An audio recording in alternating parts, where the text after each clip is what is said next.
Did you know the earliest known video game competition took place on October 19th, 1972? Esports has thrived in recent years with all sorts of online capabilities and matchmaking services, along with being supported and promoted by a number of large companies. However, the lack of these technological advancements and advocacies weren't enough to keep gamers from playing competitively and starting esports communities even as far back as the early 70s. Around this time period, video games were still a very new thing. Atari had only just been founded, Pong was just installed in its first arcade a month earlier, and it would still be a full 9 years before Nintendo came over to America with Radar Scope and Donkey Kong. Although there may have been other unofficial tournaments before this, the first recorded tournament took place over 40 years ago at the University of Stanford.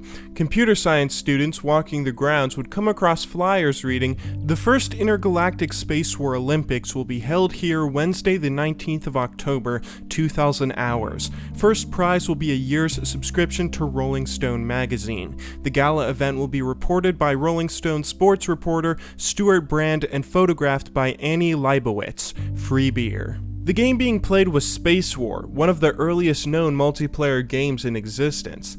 Developed by 6 MIT students, each player takes control of a starship and attempts to destroy the other while maneuvering around the gravity well of a star. There would be 2 separate events at the tournament being played on the college's only PDP-10 computer, a 5-man free-for-all and a 2-man team competition. Slim Tovar and Robert E. Mass would win the team event, and Bruce Baumgart would win the free-for-all. Esports has come a long way since then, but it's fun to think that even in the early 70s, players were still able to get notoriety through something as big as Rolling Stone magazine. The world of competitive gaming wouldn't really start to grow quickly, leading to the point it's at today until the late 90s and 2000s, with improved online capabilities and all sorts of neat technological advancements. But the lack of being able to compete online didn't stop people from cultivating a competitive gaming community early on. During the golden age of video games, which spanned from the late 70s to the crash of 1983, a number of arcade games would be released that people found so fun and addicting they'd find ways to play competitively. Even if players couldn't go head-to-head the way we can today, they could always use the age-old method of comparing high scores. Pac-Man, Ms. Pac-Man, Centipede, Defender, and the king of them all, Donkey Kong, would all be played competitively using this style throughout the early 80s and onwards. These days we've had some incredibly good players dominating various esports scenes around the world. Boxer with StarCraft, Ken with Melee, Forrest with Counter-Strike, Daigo with Street Fighter, and of course Faker and SK Telecom with League of Legends have all wowed their respective communities with their incredible play and, to be frank, domination of their games at certain points in time.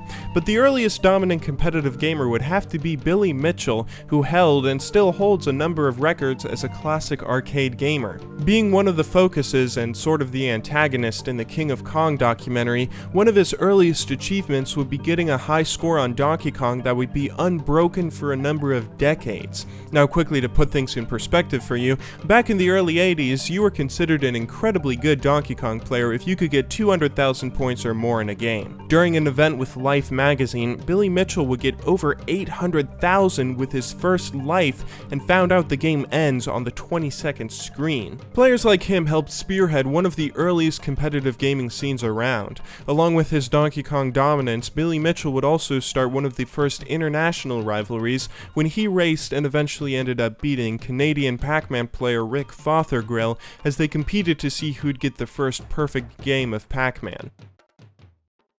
Over the years, it seems like no matter what type of game a developer makes, if there's the potential for a competitive scene to thrive around it, one will end up coming about. However, what really kicked esports off towards more mainstream popularity was the development of games like StarCraft, Dota 2, and League of Legends, which have all had constant support from developers in cultivating a competitive scene. A good game can speak for itself and be played for years whether it has developer support or not, but all the promotion and exciting sponsorships we've seen seen in recent years is thanks to the huge community that's been spurred by the large support devs have shown. And of course, if we're talking about huge esports communities, we have to talk about South Korea. According to the Federal Game Institute, 10 million South Koreans regularly follow esports. That means 20% of the population consistently keeps up to date and tracks their favorite teams, some of which are run by huge names in the South Korean business world.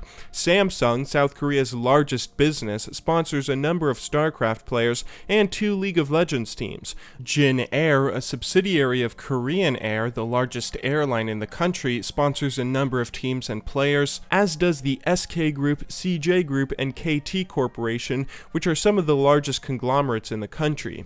That would be like General Electric or CBS Corporation sponsoring an American team. Thank you all very much for taking the time out of your day to watch my video. If you liked it, you should check out some of my other Did You Know videos linked right there on your screen about the development and intricacies of League of Legends, or you can click right there to watch my top 8 favorite esports facts that you may have not known about the world of League of Legends esports. I hope you all enjoyed the video. Thank you to everyone who's been liking and commenting and sharing my videos around, especially the ones like these that stray out of my little League comfort zone, but I really do appreciate all the support you guys have been showing me recently. Thanks again for watching, good luck in solo queue, and have a wonderful day.